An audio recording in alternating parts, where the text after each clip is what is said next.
안녕하십니까? 지식과 통찰의 숲을 탐험하는 여러분을 환영합니다.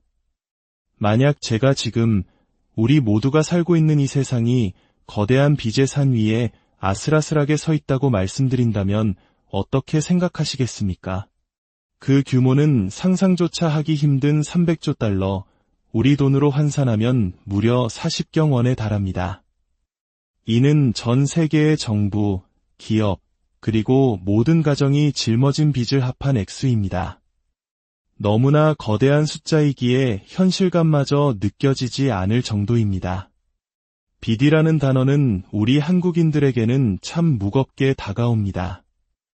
특히 1997년 온 나라가 힘겨웠던 IMF 외환위기를 겪으며 개인과 국가의 빚이 얼마나 무서운 것인지 뼈저리게 느꼈던 우리에게는 더욱 그렇습니다.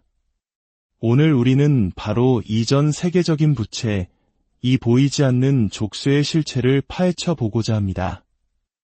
이 거대한 빚은 어디서부터 시작되었고 누가 이 빚을 떠안고 있으며 이것이 바로 당신의 미래에 어떤 의미를 가지는지 그 거대한 서사를 함께 따라가 보겠습니다. 본격적인 이야기에 앞서 한 가지 분명히 말씀드릴 것이 있습니다. 저는 금융 전문가가 아니며 이 콘텐츠의 어떤 내용도 투자나 재정적 조언으로 받아들여서는 안 됩니다. 이 이야기는 오직 전 세계 부채 문제에 대한 여러분의 이해를 돕기 위한 교육적 목적으로 제작되었습니다. 자, 이제 시작하겠습니다.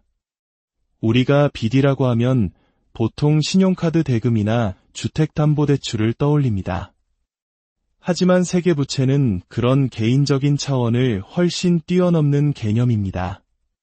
이는 세상에 존재하는 모든 차용증서, 즉 내가 빌린 돈을 반드시 갚겠다는 약속의 총합입니다. 경제학자들은 이 거대한 빚을 세 가지 종류로 나눕니다. 첫째는 정부가 진 공공부채, 둘째는 기업들이 빌린 기업부채, 그리고 마지막으로 우리 같은 개인과 가정이 빌린 가계부채입니다. 이 세 가지를 모두 합한 금액이 바로 앞서 말씀드린 40경 원이라는 천문학적인 액수가 되는 것입니다. 물론 사람들이 부채 위기를 걱정할 때 그 중심에는 보통 공공부채, 즉 국가의 빚이 있습니다. 만약 한 국가가 빚을 갚지 못하고 부도를 선언한다면 그 충격은 단순히 몇몇 투자자에게만 머무는 것이 아니라 마치 거대한 도미노처럼 세계 경제 시스템 전체를 뒤흔들 수 있기 때문입니다. 그렇다면 애초에 왜 이렇게 많은 빚을 지게 된 걸까요? 간단히 말해 빚은 유용한 도구이기 때문입니다. 국가는 빚을 통해 세금으로 걷어들인 돈보다 더 많은 돈을 쓸 수 있게 됩니다. 때로는 전쟁이나 경제 불황, 금융위기 같은 비상사태에 대응하기 위해, 또 때로는 연금이나 사회보장제도, 새로운 도로와 항만을 건설하는 등 국민과의 약속을 지키기 위해 돈을 빌립니다. 기업에게 빚은 새로운 공장을 짓거나 어려운 시기를 버텨낼 유일한 방법일 때가 많습니다. 그리고 우리 가정에게 빚은 내 집 마련의 꿈을 이루게 하고 자녀의 교육을 책임지며 팍팍한 생활비를 감당하게 해주는 수단이 되기도 합니다. 빚을 내는 방식 자체도 시대에 따라 크게 변했습니다.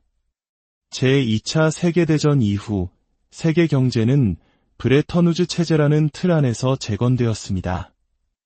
이 체제는 각국 통화를 미국 달러에 고정시키고 그 달러는 다시 금에 고정시키는 방식이었습니다. 이는 고금 보유량만큼만 돈을 빌릴 수 있다는 자연스러운 한계를 만들었습니다. 하지만 1971년 이 연결고리가 끊어지면서 현대적인 명목화폐의 시대가 열렸습니다. 이는 각국 정부가 원한다면 자국 화폐로 얼마든지 돈을 빌리고 만성적인 재정 적자를 유지하며 심지어 묵은 빚을 갚는 대신 새로운 빚으로 돌려막는 것을 가능하게 했습니다. 갑자기 빚의 한계는 금고 속의 금이 아니라 시장과 국민이 정부의 채권을 계속 사주려는 믿음 그 자체가 되었습니다. 물론 빚이 늘어난 이유는 이뿐만이 아닙니다. 모든 경제 위기는 국가의 재정 장부에 깊은 상처를 남겼습니다. 1970년대 석유 파동은 각국 정부가 에너지 비용을 보조하기 위해 막대한 빚을 지게 했고, 1990년대 아시아 금융위기는 더 많은 구제금융과 부채를 낳았습니다. 우리 역시 이 시기 뼈아픈 경험을 해야만 했습니다. 그리고 2008년 전 세계를 강타한 글로벌 금융위기는 각국 정부가 은행을 살리고 무너지는 수요를 지탱하기 위해 수조 달러를 쏟아붓게 만들었습니다. 가장 최근에는 2020년 팬데믹 사태가 경제 붕괴를 막기 위한 전례 없는 경기 부양책으로 이어지면서 전 세계 부채를 새로운 차원으로 밀어 올렸습니다.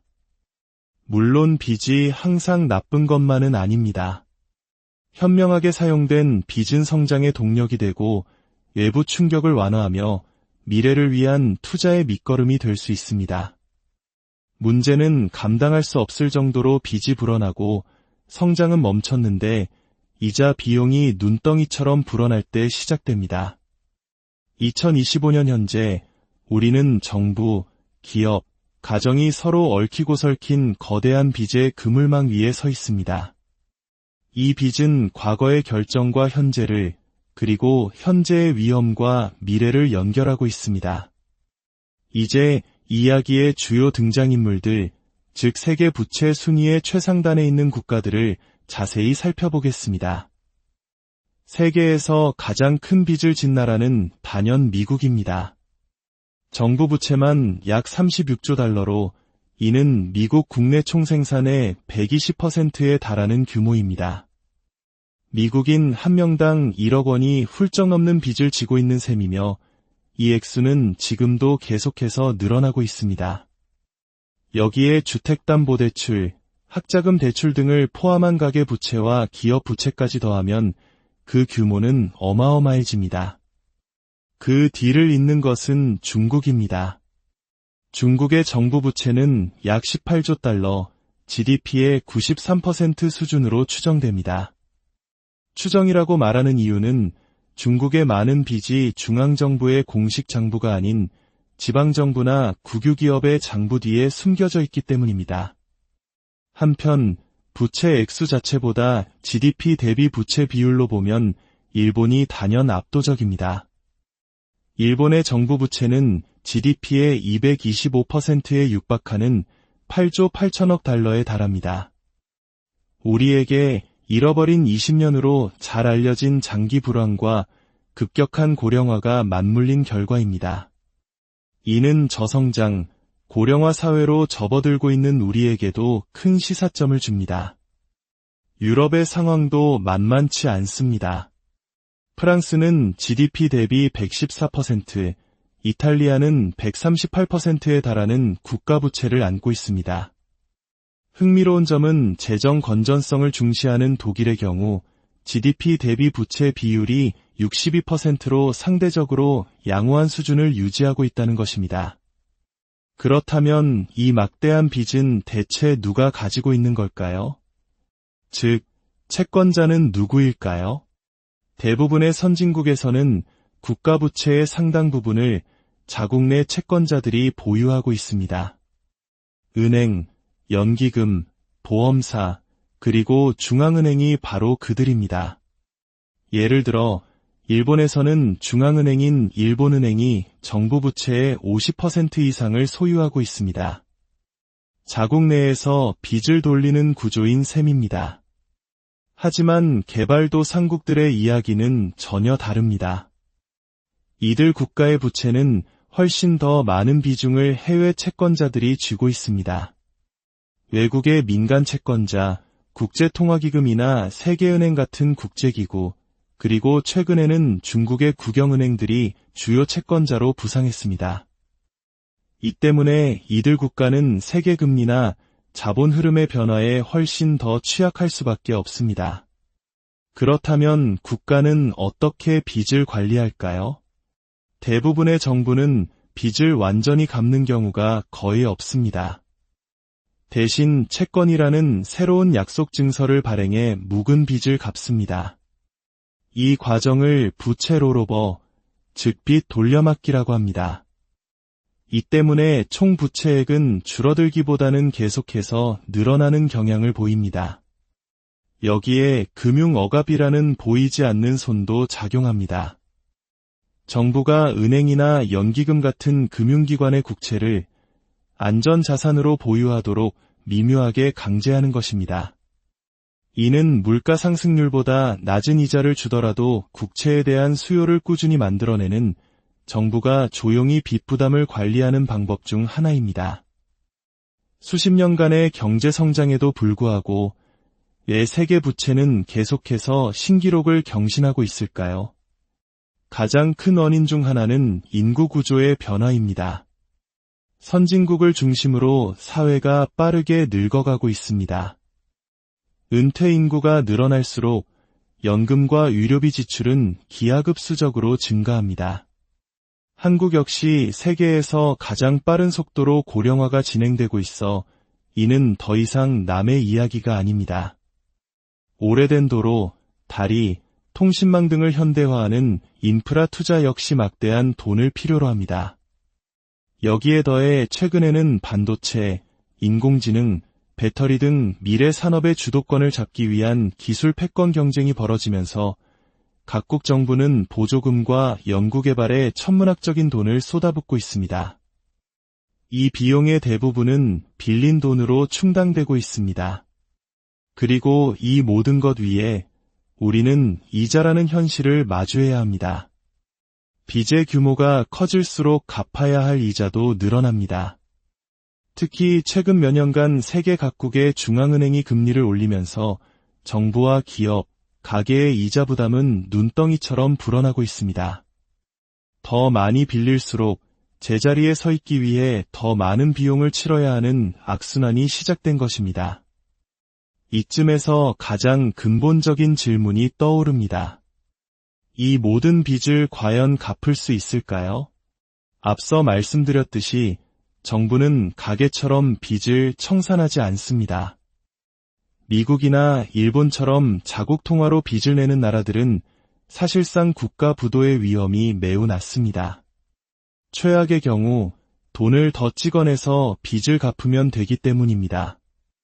하지만 그렇다고 빚이 무한정 늘어날 수는 없습니다.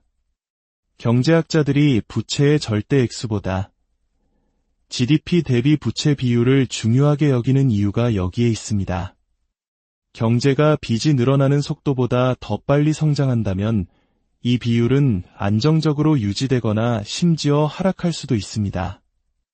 마치 러닝머신 위를 뛸 때 벨트 속도보다 내가 더 빨리 달리면 앞으로 나아갈 수 있는 것과 같은 이치입니다. 문제는 성장이 멈추거나 금리가 급등할 때 발생합니다. 그때는 민간 부채가 큰 위험 요인이 됩니다. 주택담보대출이나 기업대출의 연쇄부도는 은행 시스템을 마비시키고 2008년 금융위기처럼 사회 전체를 위기로 몰아넣을 수 있습니다. 결국 이 시스템의 지속 가능성은 정부뿐만 아니라 수백만 개의 기업과 가정이 각자의 약속을 지킬 수 있느냐에 달려 있습니다. 그리고 그 모든 것을 지탱하는 것은 바로 신뢰입니다. 채권자들이 이 나라는 빚을 갚을 능력과 의지가 있다고 믿는 한 빚 돌려막기는 계속될 수 있습니다.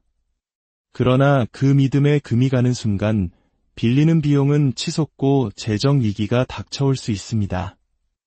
이 때문에 오늘날 많은 정부가 선택하는 전략은 높은 경제 성장과 적당한 수준의 인플레이션을 조합하는 것입니다.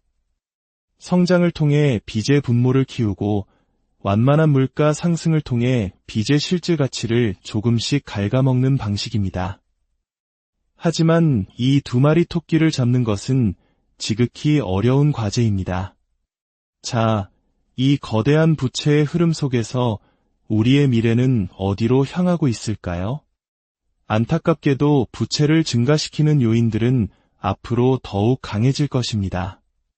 고령화는 심화되고 기술 경쟁은 치열해지며 지정학적 갈등으로 인한 국방비 지출도 늘어날 것입니다. 정치인들이 세금을 올리고 복지를 줄이겠다는 고통스러운 약속으로 선거에서 승리하기는 어렵습니다. 이러한 거대한 흐름 속에서 우리가 개인으로서 할 수 있는 일은 무엇일까요?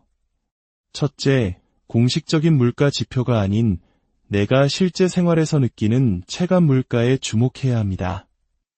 내 월급이나 투자 수익보다 물가가 더 빨리 오른다고 느껴진다면 나의 저축과 소비 습관을 재점검해 볼 필요가 있습니다. 둘째, 만약 주택담보대출과 같은 큰 빚을 지고 있다면 금리가 갑자기 올라도 내가 감당할 수 있는지 항상 대비해야 합니다. 마지막으로 세상의 변화에 대한 호기심을 잃지 않는 것입니다. 인공지능이나 연금 제도의 변화 같은 이야기들이 멀게 느껴질 수 있지만 결국 그것들은 우리의 돈과 미래에 직접적인 영향을 미칩니다. 빚이 많은 세상에서는 규칙이 순식간에 바뀔 수 있습니다. 더 민첩하고 더 많이 아는 사람이 갑작스러운 변화에 더 잘 적응할 수 있습니다. 이처럼 지혜로운 통찰을 계속해서 얻고 싶으시다면 잠시 시간을 내어 구독과 좋아요를 눌러주십시오. 여러분의 작은 클릭 하나가 저희가 더 깊이 있는 콘텐츠를 만드는데 큰 힘이 됩니다.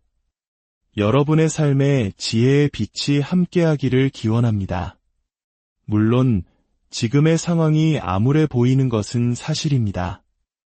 하지만 역사는 금융 시스템이 위기에 적응해왔음을 보여줍니다. 부채는 재조정될 수 있고 정책은 바뀔 수 있으며 때로는 불가능해 보였던 일이 가능해지기도 합니다. 결국 이 거대한 부채의 산을 넘는 방법은 인플레이션이라는 고통스러운 길이 아니라 혁신을 통한 성장이라는 희망적인 길을 찾아내는 것에 달려 있을 것입니다. 오늘 이야기는 여기까지입니다. 시청해주셔서 진심